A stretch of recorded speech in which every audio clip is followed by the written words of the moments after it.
ابا صالح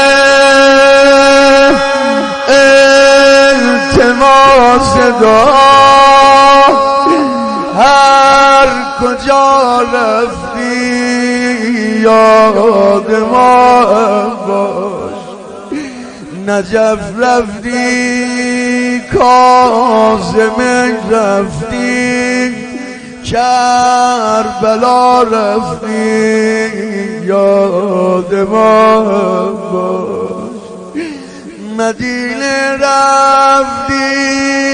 به بابوسم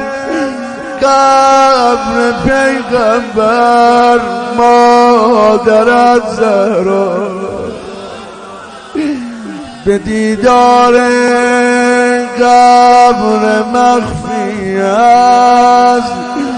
کوچه ها رفتی